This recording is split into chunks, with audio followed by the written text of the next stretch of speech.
If you check out my channel, you'll see that I recently picked up a pair of the 997H a few months ago. And for those of you that don't know, the 997H is based on the Made in the USA 997 silhouette. So now that I own both pairs, what better idea than to make a comparison video for you folks. I'll quickly start with the boxes on these two. The 997H has your run-of-the-mill gray New Balance box that you'd find on any recent general release. On the other hand, the 997 box has a gray makeup, but shows slight differences that detail the Made in USA status. Boxes always vary, so this isn't worth much more time. Materials and colorways will vary on the 997 as it is an upscale model in New Balance's product offering, but the one thing that is always consistent on Made in the USA 997s is the great quality. Unlike mass-produced sneakers, these are individually handcrafted sneakers with close attention to detail being present when it comes to quality control. The quality speaks for itself, but if you aren't a believer, then maybe you should let the $210 retail price talk. To contrast that is the quality on this Made in China 997H. And by no means is the quality bad on these, I actually think it is quite good. But the reason I flagged the quality in comparison is because on the 997H you're not getting plush pig suede or supple premium leather like you would on the 997. Instead, you're getting above average suede and synthetic leathers.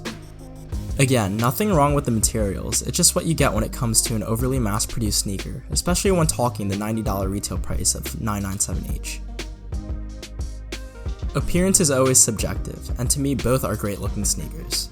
The 997 has that older style to it, and the reason is that it was initially designed by Stephen Smith and released in 1991 as a premium running shoe. Though super futuristic looking at the time, it has now aged gracefully into that retro runner look with these 90s styling cues. And for many, this clunky and wedge shape is timeless and nostalgic, hence the mass appeal on the 997. The 997H on the other hand is a modern makeover of the 997. In seeing them side by side, you can see a more no-nonsense approach to these. The 997H arguably looks less clunky and weighty, and rather more sleek and contemporary. It is less technical on the uppers, with not as many stitches and panels, giving it that retro, yet minimalistic look. Moving down to the midsoles of both sneakers, they both have that clunky dad shoe thickness to them.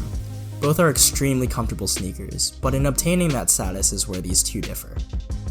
The 997 takes on an EVA foam midsole with C-cap technology around the toe through the medial midfoot, and then transitions to end cap throughout the rest of the foot, all encapsulated in this polyurethane shell.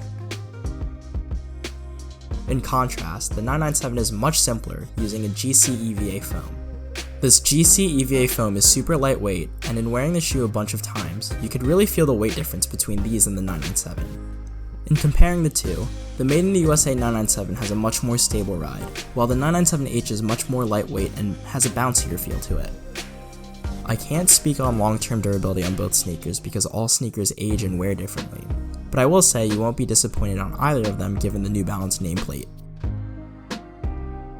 One thing worth noting is that it isn't clear what the H stands for in 997H. To my knowledge, New Balance hasn't revealed what it stands for, but some speculate that it stands for hybrid or hypothesis.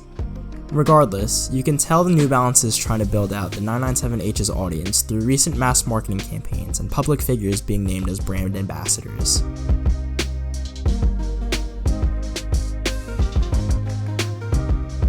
Unlike the hybrid model of the 997H, you'll never see a mass marketing campaign surrounding the 997. It's like the silent assassin of New Balance's 990 series. It's almost an if you know you know kind of thing.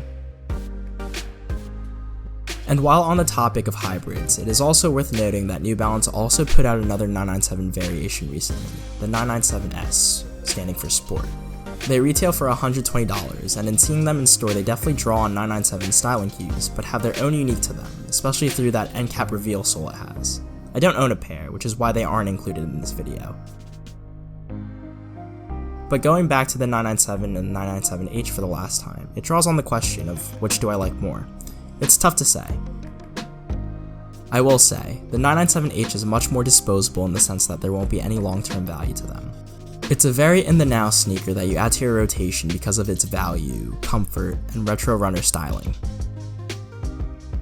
The Made in the USA 997 on the other hand is a more fine-tuned and has stood the test of time kind of sneaker. New Balance even considers it a cult classic and is super aware of their audience for this sneaker.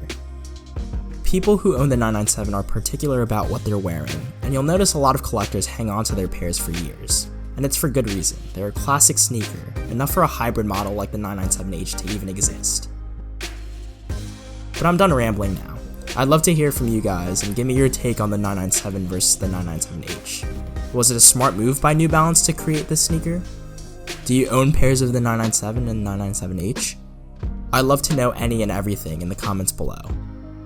If you liked the video, let me know by dropping a like, and if you didn't, let me know what I can improve. That's all for this one though, folks. Thanks for watching, and I'll catch you guys in the next one.